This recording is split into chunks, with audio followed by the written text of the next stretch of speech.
Right, so today we've got Andy Deines. He was born and raised in Salt Lake County, in Salt Lake City, and has lived here for most of his life. He has been in recovery from SUD and mental health conditions since March of 2014. Passion for helping others reach their full potential. He is currently a student at the University of Utah pursuing a master's degree in social work. He hopes to become a therapist working with those who have substance use disorders and mental health conditions. He loves being outside in the mountains and going hiking whenever he can get the chance. He also loves to travel and be able to learn as much as he can in life. He's a father to a 3-year-old toddler and has enjoyed all the new experiences that have come with that. Yay! All right, welcome. Welcome everybody. First and foremost, what I'd like to do is honor our land. It is an honor and responsibility to acknowledge to all who meet with us today that we gather on land that is sacred to all Indigenous people who came before us in this vast crossroads. For the Utes, Goshutes, Paiutes, Shoshone, Navajo, and Hopi peoples and their ancestors. It has been their stewardship for time immemorial to care for this land and all of its inhabitants, both two-legged and four-legged, winged and water-bound. We honor their memory, their physical presence in our state today, their ancestors' presence here in spirit, and we do so in our reverence for their resilience in preserving their connections to the Creator. We honor the people, we honor the land. Here, here. Uh-oh. And I know this can be a heavy topic with a lot of information, a lot of different areas. So I've obviously condensed a lot of the things to try to cover some of the basics with the time allotted, while also sourcing some of the most current information that I can. So I'll be taking questions at the end, having a little bit of a discussion and providing that space for us all to discuss what these are all about and how we can benefit. I'd also like to thank the conference and all the organizers and everyone for being open to this type of pathway and understand that this is important as well. So thank you. All right. My name's Andy Deines. My pronouns are he and him.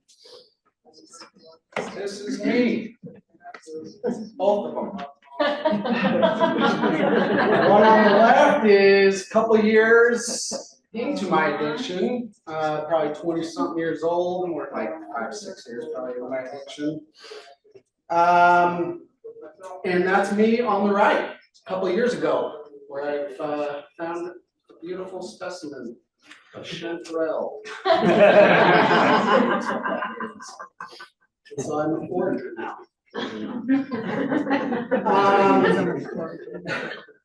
I'm a person in long-term recovery, which means I have not used alcohol in over 10 years today.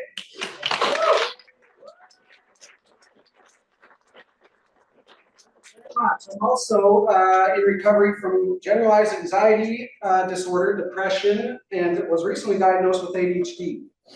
Woo-hoo! Thank you, thank you.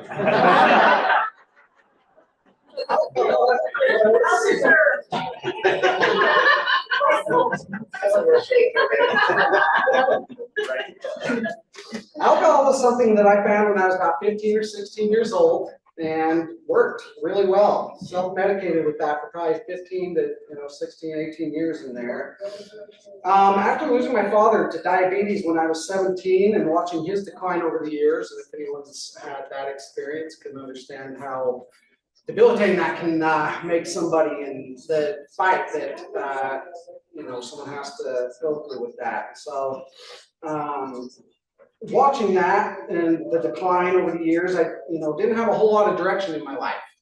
I was kind of lost, so I decided I'd kind of be the party guy and go out and do things and stay up all night and have a great time. And so that was what I did. And so with the help of a lot of my privileges, I was still able to graduate high school and stay out of trouble for the most part. A couple times, cops rolled up. I was told to throw out my beers and go home. A lot of privilege there. I met my now former wife shortly after high school, and we worked at several different restaurants, which was very, conducive to the way I was living life. I was able to use alcohol in a very unhealthy way while still maintaining some sort of life, and some sort of just able to still pay the bills, right, and pay rent, and do all those things. And so it was a very conducive way to go about my life through with my addiction. This progressed into lost jobs, broken friendships, other relationships, and an overall miserable existence for several years. And so I didn't feel any sense of hope, wasn't sure how to really maintain the lifestyle I was leading. And so as the years went by, my wife was distancing herself and finding out different things that she needed to.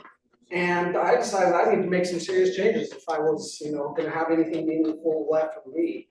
And so on November 4th of 2013, I decided I'd take that step and stop drinking alcohol and become sober. I had no idea what I was doing or where to go, but I knew that there was something that needed to change. I found a couple AA groups, talked to a couple people I knew were sober, a couple family members, things like that, and I jumped in. I jumped into the new lifestyle, hated every minute of it. So about 4 months later, after eventually getting separated and ultimately divorced from my wife and dealing with those challenges along with other life challenges that we go through, right?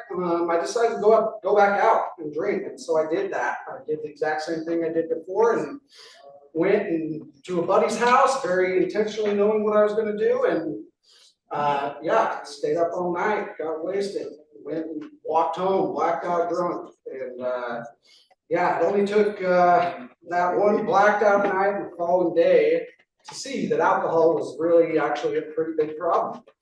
And so that's a day I'll never forget, as I was puking up blood and other black stuff. I wasn't quite sure what was.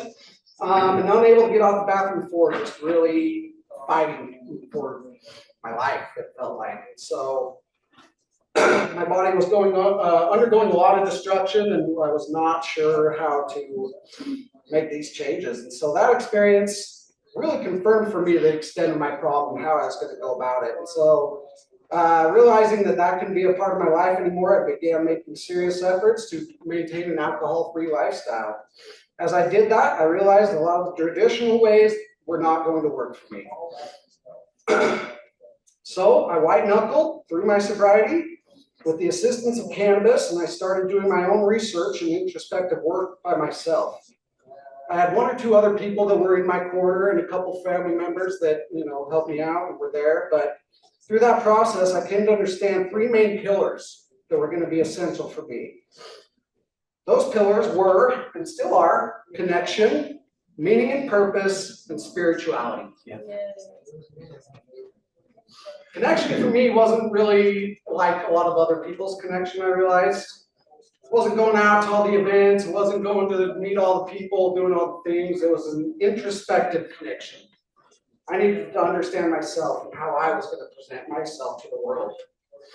Meaning and purpose. I found that through a lot of different ways as far as nonprofit work, finding my people, who I could watch, reach their potential. Realizing what I needed to do to be happy was watching others succeed and find that light for themselves. Spirituality, that was more of a feeling of deep honesty and authentic, self. And so with those, I navigated my recovery with this approach and learned that psychedelics seemed to be a catalyst for a lot of those exact pillars.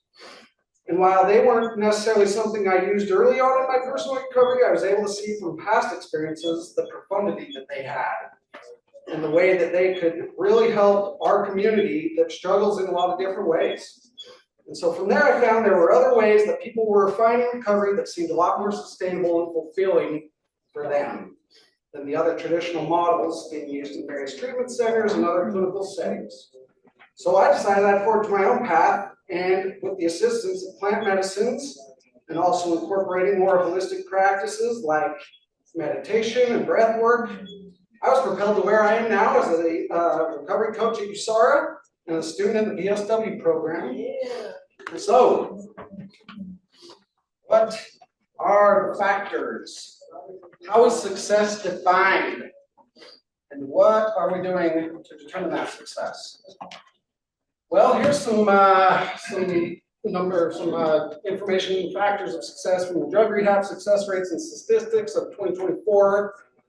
And you see those, the number of individuals who complete the program, percentage of individuals who remain sober, interviews from alumni, and then some internal studies. So these factors drastically limit the scope of the reality of success, which is, I believe evident by the increase of overdose deaths every year, along with the, mass incarceration, shortage of beds, a lot of different issues we could look into to kind of understand that better. So there was a survey conducted by SAMHSA, the Substance Abuse and Mental Health Services Administration, that found that as many as 90% of people who need drug rehab or drug treatment do not receive it.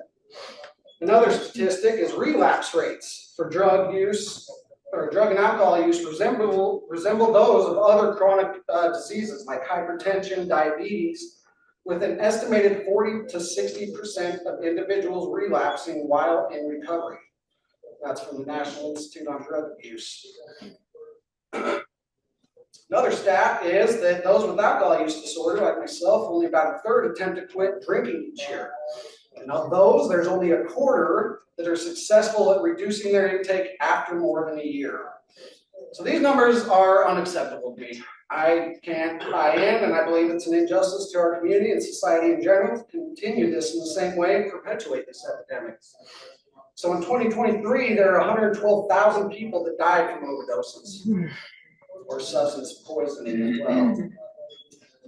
That number continues to climb, and there needs to be more innovative interventions that we can utilize. Plant allies and these medicines in adjunct to different models of therapy could potentially be part of the interventions to consider. So, what are they? Well, the Greek meaning of psychedelic is mind manifesting, which was a term coined by Humphrey Osmond in the 50s, and pretty fitting name, to be honest with you, I think. So here's a couple other different ways to define them. I'm going to read that bottom one. It does not seem to be an exaggeration to say that psychedelics, used responsibly and with proper caution, would be for psychiatry what the microscope is for biology and medicine, or the telescope is for astronomy. These tools make it possible to study important processes that under normal circumstances are not available for direct observation. So today I'm going to briefly discuss 3 classic psychedelics. There are many others, a lot of different substances and a lot of different medicines and things out there that I won't be discussing, but are being studied as well, such as ibogaine, hop A, and others. Stanislav Grof, I want to touch on real quick. He is a pioneer in this industry and has been doing this stuff for about 60 years now. He's developed a lot of different types of modalities. There's holotropic breath work that he's also developed, which is a really cool way to heal and learn more about yourself as well. Authored a ton of different books and articles, including The Way of the Psychonaut and Beyond the Brain, LSD Psychotherapy. Encourage you to look into him a bit more, as he's really done a lot of the kind of legwork that needs to be done in the early going. So how does this happen? How do these things help us? Well, similarly to SSRIs and antipsychotic and antidepressants, they target the receptors, the 5-HT2A receptors, which are typically for learning and cognition. They, like I said, have a lot of antipsychotic and antidepressant properties as well. There was a survey done at Johns Hopkins Department of Psychiatry and Behavioral Sciences that found that 444 participants who reported an average of 4.5 years of SUD or problematic substance use and met criteria for severe substance use disorder significantly reduced their drug consumption after taking a moderate or high dose of LSD or psilocybin. Before the survey, 96% met the SUD criteria, and afterwards there was only 27% that met the same criteria afterward. So there's some pretty good, statistics involved with these things out there right now.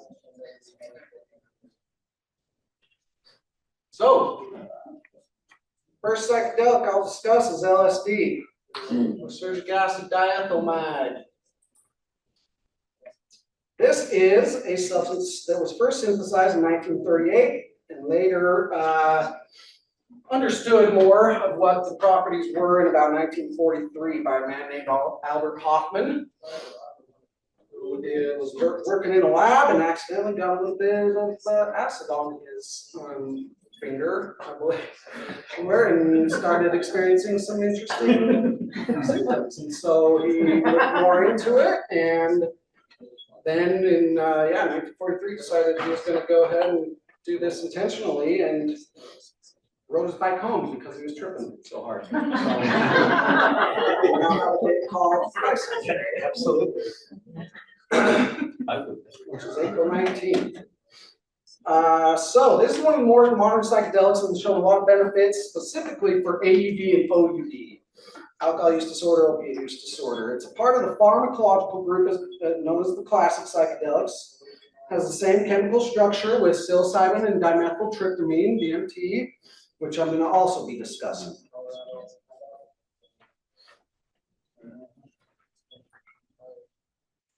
So, Bill Wilson there, Vander Vee. He had one of the first documented experiences with psychedelics in relation to alcoholism after about 4 different attempts of trying to be in recovery, trying to get sober. And so he attributes that success in part to the profound influences he, had with these substances. And so by the end of the 60s, Doctors Humphrey Osmond and Albert Hoffer, inspired by Wilson's experience, treated approximately 2,000 patients with LSD. Their studies showed that a single large dose of LSD could be an effective treatment for alcoholism, and reported that between 40 and 45% of their patients given the drug had not experienced a relapse after 1 year.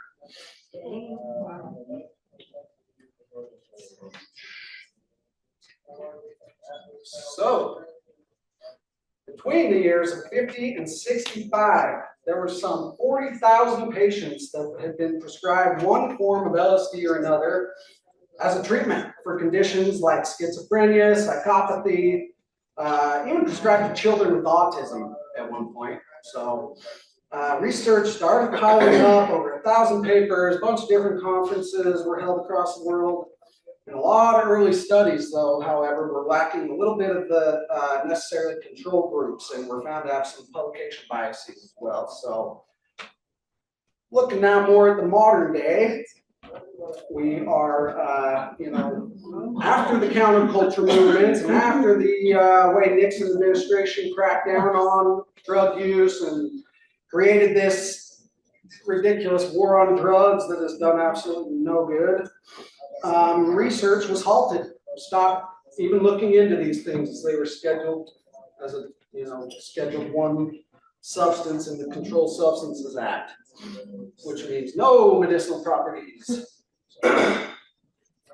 So, today there are many different studies and trials happening in a lot of different areas in regard to several neuropsychiatric disorders.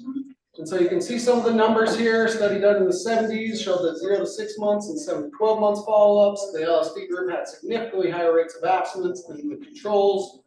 Only 5% of the control and 33% of the LSD group confirmed abstinence. These modern day studies, 91% of patients receiving standard treatment for OUD relapsed in 6 weeks. Again, unacceptable to me. So.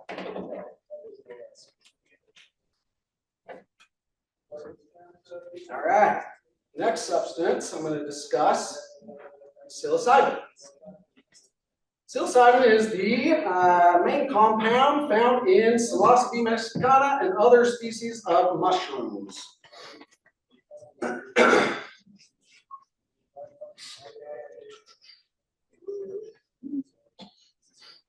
Spiritual experience and belief have been linked to positive substance use outcomes for recovery. That's a big part of this, the spiritual experience and the mystical nature of these substances are shown to be very beneficial to people in recovery and people in general. So here are some studies with psilocybin. The first one there is based off a pilot study and it included an approach that's similar to MI, motivational interviewing. And so along with 2 high doses of psilocybin, the pilot showed that psilocybin significantly reduced craving scores by 50% and was significant at a 36-week follow-up as well. This phase 2 trial up there, you see, showed significant decrease in the average of daily alcohol consumption. The tobacco study was also an interesting area to study as well, with these interventions being reported. Cessation from smoking was reported after 1 psilocybin administration.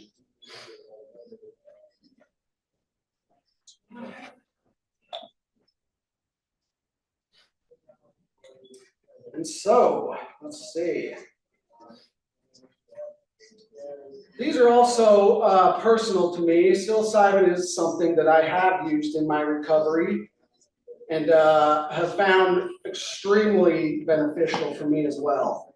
I have worked in different ways with these substances and in a very intentional way have learned how I can better manage my recovery in my life in general. And so through those experiences and understanding more with therapy and with the proper integration and proper practices, I was able to really come out with some profound experiences and healing that I still now am, understanding and integrating and working on in my personal life. So the next psychedelic I want to touch on is 5-MeO-DMT. This is a short-acting, naturally occurring tryptamine that is produced by several plants and the Sonoran Desert toad. Imagine that. How cool is life, right?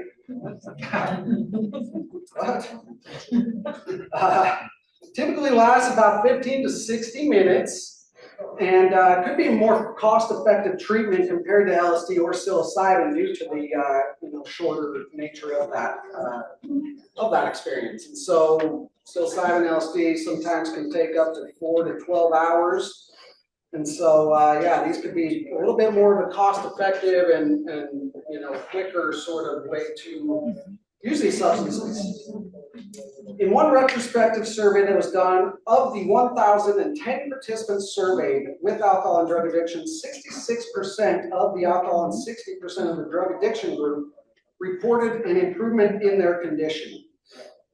There have been recent reviews attributing the ego disillusion qualities of DMT as a significant piece to the therapeutic qualities of this.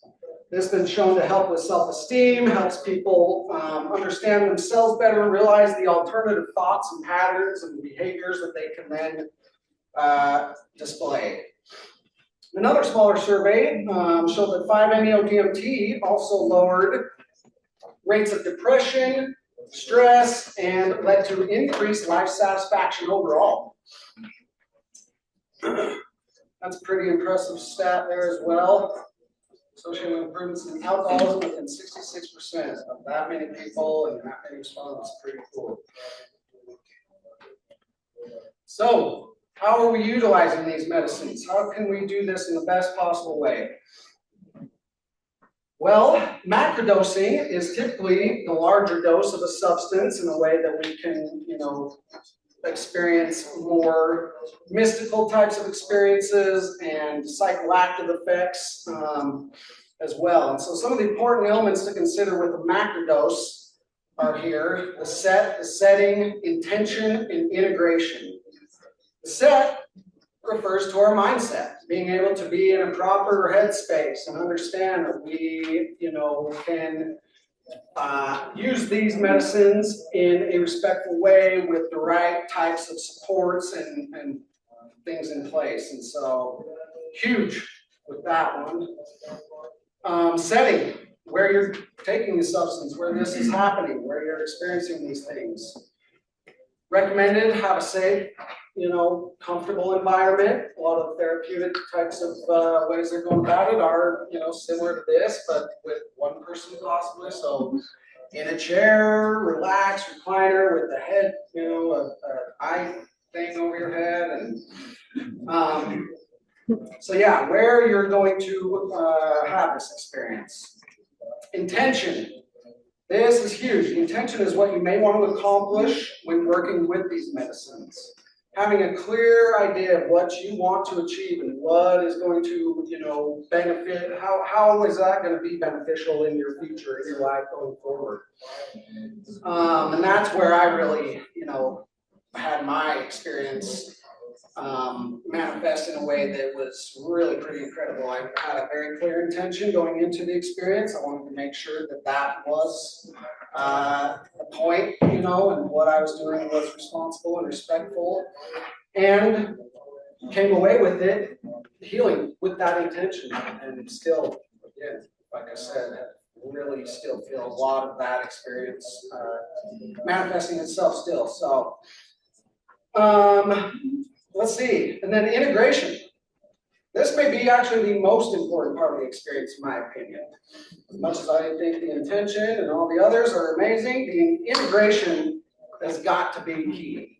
You've got to understand the experience and understand what confusion might come up and what things are happening through this experience. A lot of times we don't know what's going to happen. We don't know, what kind of traumas might come up, what kind of difficulties are happening and where they've come from. And so really having those supports and a professional, if possible, to integrate that experience with and discuss these things with. And that can be an ongoing process. It's recommended 3 to 4 times, to integrate with a therapist or mental health professional, but this could be an ongoing thing. I still, 3 months in, and still talk to my therapist about it, still talk to friends about it, still talk to people I know that are supportive, and still try to heal even more from that. It's not done. So yeah, that is all the important things to remember. So, psychedelic assisted therapy. With the urgency associated with the mental health and the substance use addiction epidemic, and the rising interest in psychedelics, there's a consensus in the industry for having the need for therapeutic support in adjunct with these substances. I'll say it again, there's a consensus for having the need for therapeutic support in adjunct with using these substances. Being able to have the safest, most effective use of these substances is crucial. Some of the main features here to establishing these are screening, preparation, again, integration, and then the session, obviously. So some of the features here of psychedelic therapy: screening. That's going to involve a lot of different reviewing of your history, the appropriateness, where this might be best utilized, and how that can work the best. And so, excuse me. Then you've got the preparation. Could be 2 to 4 sessions, really getting clear about how this is going to work, what the expectations are and concerns, and then that intention, really getting clear on what you want to achieve and how you want to achieve it. The building rapport and trust, obviously, is huge. I would even suggest having, more sessions than that, to be honest with you, or having an ongoing therapist and bringing it up and seeing how that can be best move forward. The session, obviously, 1 to 10 hours. In those, there are a couple different ways that people go about it. Some are a little bit more directive. Typically, the consensus is to be non-directive during the actual medication session. just kind of being present, having some reminders, bringing them back into a grounded state with their intention and how that can be best achieved. And then the integration, 1 to 3 days after the medication session. You don't want to wait too long and kind of, you know, maybe forget or just brush past what maybe some other significant things that you could come out of the experience with.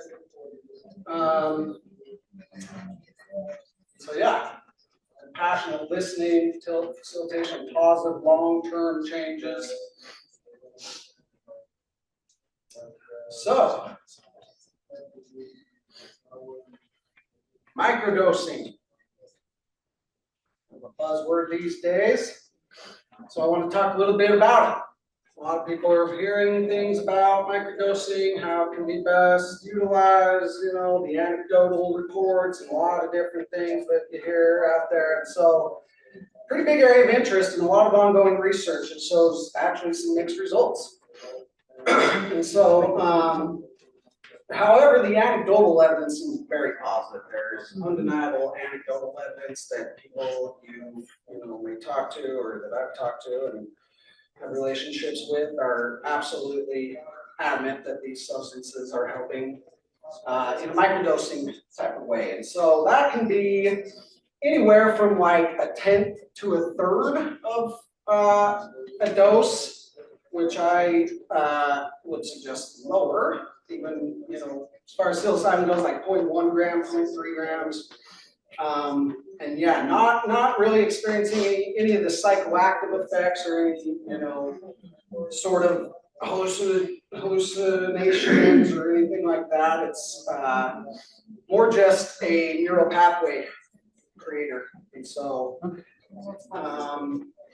one of the protocols here is the Fadiman protocol.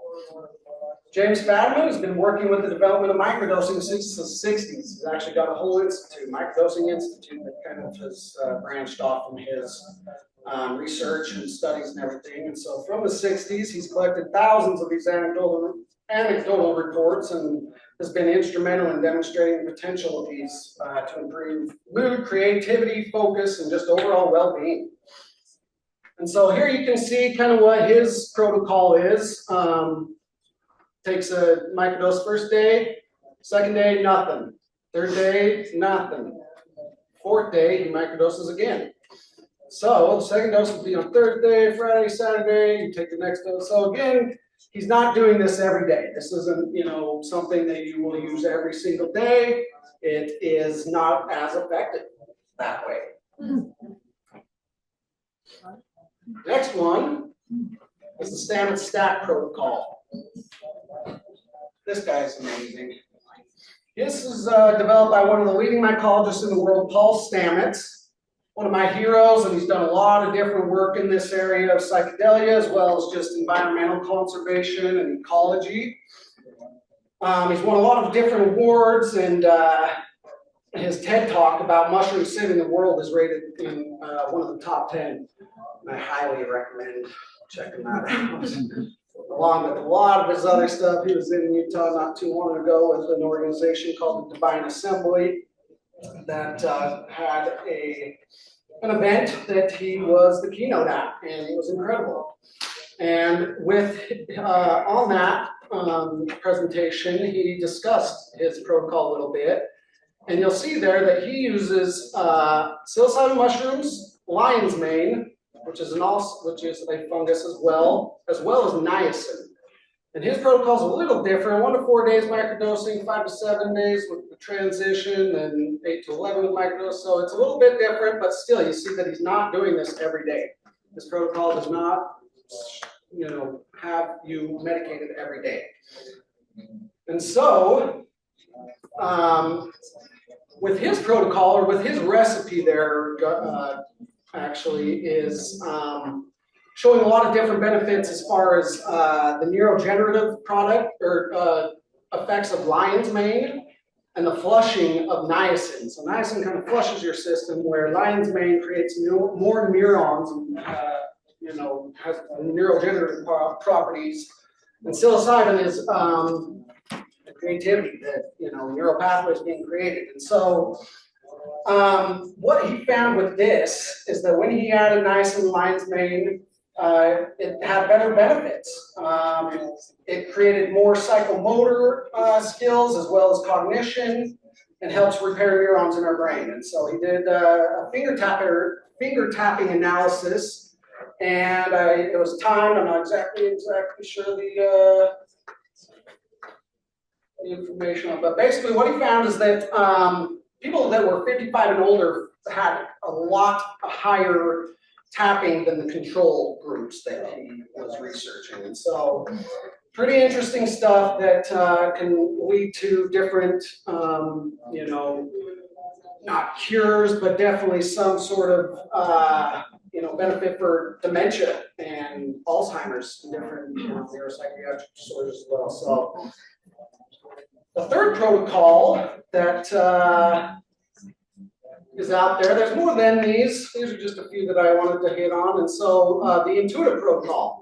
People that have experienced a few cycles of one or more of the other protocols will switch to this intuitive style and, you know, kind of trust themselves and leave themselves open to what possibilities and how these medicines can be best utilized for themselves. You know, who are we to tell anybody what's good for them, what's not? And so allowing people to have this intuitive relationship with these medicines is really important as well. So, but again, you see there, leaving 1 full day of being completely sober between microdoses, or at the very least reserve 2 out of a 7-day period to remain sober. Gotta check in with ourselves and not become dependent or use them as a form of escapism. So, like I said, there's more, and a lot of research is being done in this area with microdosing, and as I said, also mixed results. We're really still kind of looking for the, you know, the full gold standard of what these could be, and that's going to take a lot of time, a lot of research, and so that's what we'll talk about a little bit next. Looking ahead. What are we doing looking ahead? So what do we do now that we kind of know this information? Well, one of the major components that's important to me and a lot of people in the industry, thankfully, is being able to preserve the cultural and traditional aspects of these medicines. There's a sacred nature that is not to be disrespected, and there are definitely some folks out there that are looking to maximize profits and do this in a way that is unethical and not responsible. So being stewards of that and honoring that antiquity is one of my main focuses through this as well. Advocating and supporting organizations that incorporate this into their model is something that I will you know, advocate for. Shakruna Institute is one that's leading that charge. It's an amazing organization that does a lot of cool work in this industry. They do trainings, they do you know, cultural background stuff. They do a lot of different work in the Amazon and a lot of different tribal connections and stuff. And so decolonizing these substances is a huge part. Psychedelic assisted therapy. How can we become, you know, well informed about the best practices and then provide training and the accessibility? How do we get this to become a Medicaid approved substance? Anybody? Good luck with that. No, I'm asking. But yeah, that's the challenge, right? We've got ketamine available. Is it accessible? Yeah. Is it accessible? Maybe not so much. Is it even really that beneficial? You know, that could be argued as well. The practice is involved with some of these, you know, companies and places that are around right now. So having that huge part of this, you know, for those clinical spaces and for the people that need that more structured type of way is important. And then there's also there's a space for shamanism, spirit guides, curanderos. These are absolutely important. I mean, these are traditional and ancient, you know, practices, and so being able to, you know, have these retreats and ritualistic ceremonial practices is huge, because we don't colonize them. Legislation, where are we at with legislation?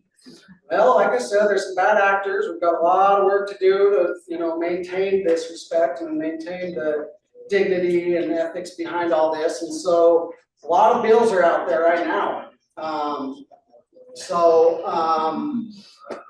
Touch on a couple.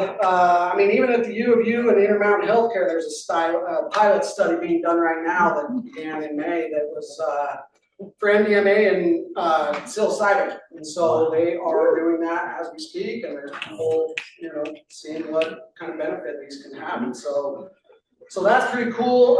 2019, Denver was the first to decriminalize psilocybin.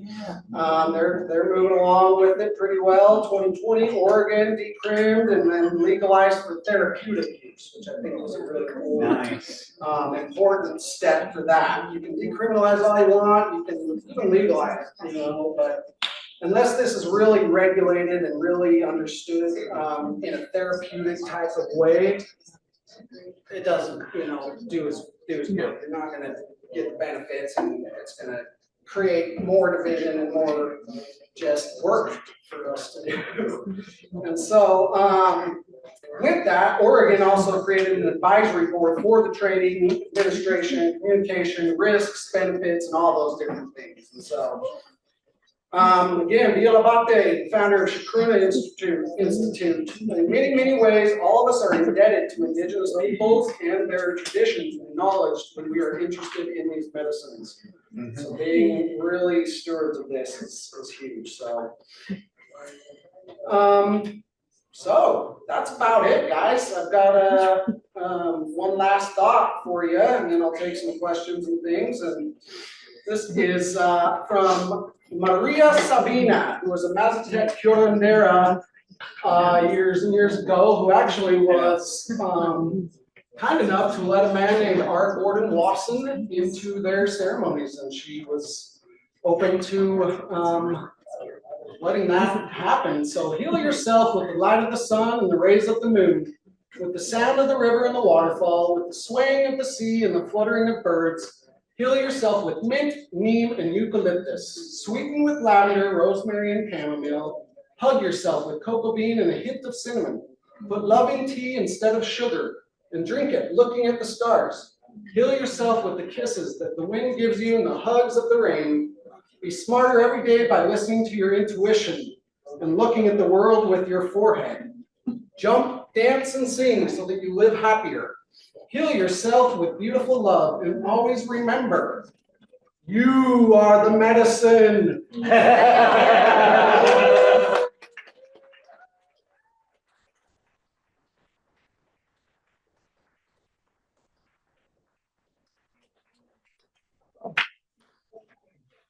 I will take some questions or have discussion or whatever you guys think. Yeah. I'm new to this type of Me too. and I was wondering if you can mix, say I have like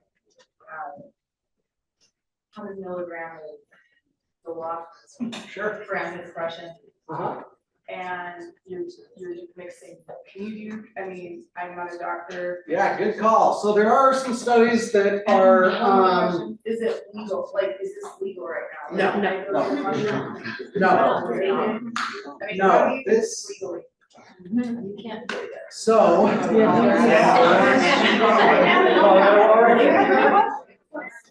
so I know. So yeah, I was on the original board of UX. Nice. Vice President Angie. And I'm just really glad I'm here today because I've been out of peer support. Ah. And I was peer support Odyssey House as a case manager there for a while. Because I do suffer from PTSD, anxiety, depression, and generalized anxiety. Yeah. How can we support this? Because I want to support you Yeah. and the community. How can we do this legally without getting arrested? We can't. Well, I spent a night in jail because I got caught with a psychedelic. And unfortunately, the state of Utah has not seen that as a cure for mental health issues. No, there's still a lot of work to do. How can we advocate? So I would talk to your Congress people. Talk to these people that you know are in power and have that control and are lawmakers and able to do these things. There's a ton of work to do. I mean, we barely are getting cannabis to a point that's like, you know, acceptable and you know, being able to be used without, you know, some of the stigmas and some of the negative, you know, things that come up with that. So similarly, this direction could be kind of follow that path. Some of the projected numbers and things are saying like 2033 to 2037, these things could be legal, you know, in that way. But before that, there's decriminalization. There's, you know, a lot of it comes down to the patchwork of state and federal battles. And so like cannabis, a lot of states just said, screw it, you know, we're gonna do this. But you look at it and what, 98, 99, 1998, 99 or whatever, California was doing that. And here we are, 2024, we still got whatever, how many states that aren't, you know, on board or whatever. So federally, I mean, we just descheduled, but it's still, yeah, it's a lot of work to get into these things. And I will say there are a lot of different kind of gray areas as far as like the Religious Freedom Act. You can kind of get away with it. I mentioned that the Divine Assembly is an organization in Utah that provides a card. It's a Religious Freedom Act, you know, card. And so if you were to get pulled over, arrested, whatever, that could protect you in a way that, you know, is not federally recognized, but well, I guess federally recognized, yeah. So, but yeah, it's you know, that gray area where it's just advocating. We need to have the voices. If you guys give a shit, let's go. So yeah, I agree with that. And Yeah. if I would like to be a part of that group. Okay. Because I don't think it's right to be locked away Yeah. in a jail because you're trying to treat yourself. Right. If you're supporter. So I facilitate a group on the third Thursday of every month. There's a space that I've created. It's called the Recovery Space for Sacred Self-Discovery. And we discuss these exact things. We had it last night, so it's in another month from, I guess, yesterday-ish. And so Is that USARA? it is at USARA, 5:30, third Thursday of every month. Thank you. And yeah, we talk about all this Name stuff. of that again, I'm sorry. The Recovery Space for Sacred Self-Discovery. Flyers. RS3D. There's flyers up top at the USARA table. Yeah. With the with info and all that. So yeah, I'd love to have all of us. I want to. USARA also we do some advocacy groups. So you know, gaining those skills and being brave and understanding that we need to be loud and talk about this stuff is super important. So yeah, please join. I do think it comes to bravery and Absolutely. I'm suicide prevention trained. Nice. Yeah. Suicide, mental health, but I do think we need to really open this up now because of what's happened to us in the past years. We're going It's backwards. urgent. We're in an epidemic. We're losing 112,000 years. It's ridiculous. Yeah. Or sorry, I have you. Yeah, well, she has a question. Yeah. I'm not sure. Sure. Please. She wants to know what's the difference between the CBD that prescribed by a doctor here in Utah, the cannabis, prescribed by a doctor here, and this type of medicine. If it's Sure. synthetic or if it's something Yeah, else. so cannabis works with the cannabidiol system in our bodies, right? So it's a whole different system. These are connecting to serotonin receptors, 5-HT2A receptors, and so it works in a completely different way.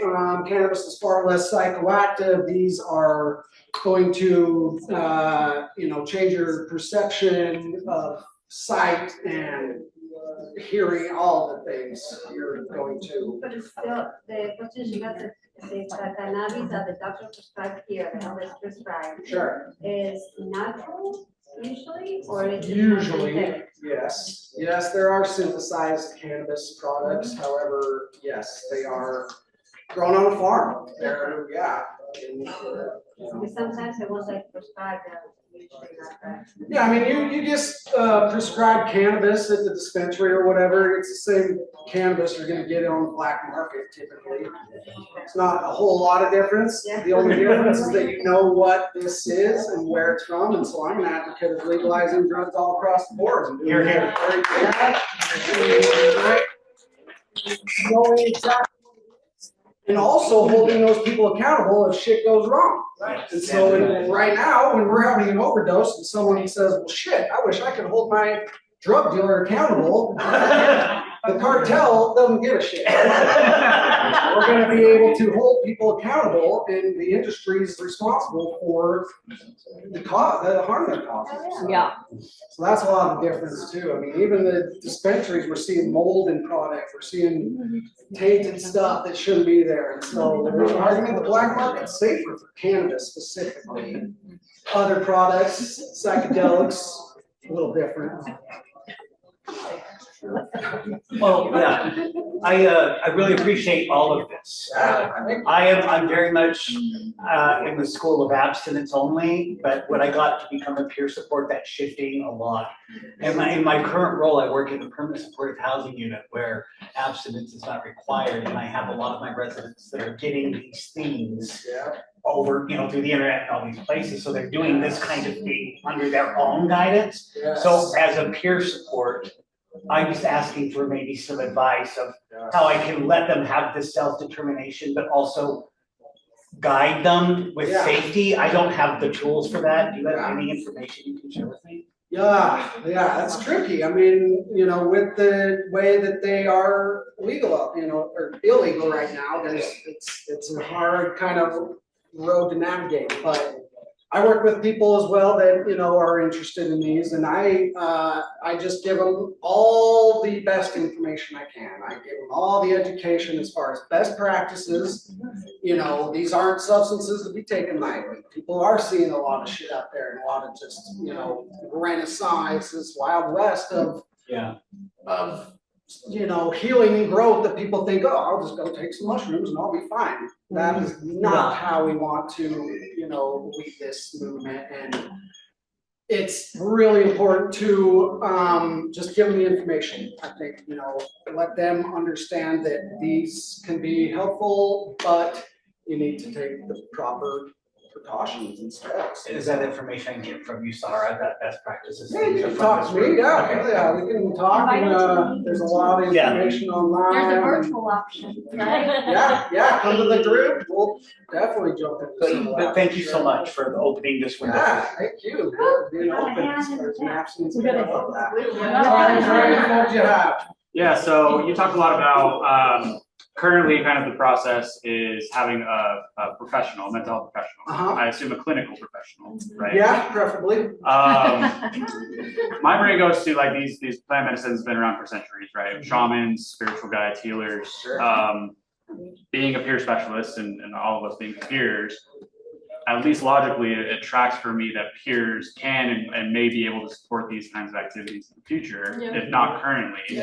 So just curious about your thoughts on that, and like the potential in the future for peers to either work alongside these mental health professionals or even maybe provide these services ourselves. So the reality is people are doing these things, right? There's a lot of information out there and it's being done. And so that's where I think as peers, we can have the knowledge. We can understand these things a lot better than, than not.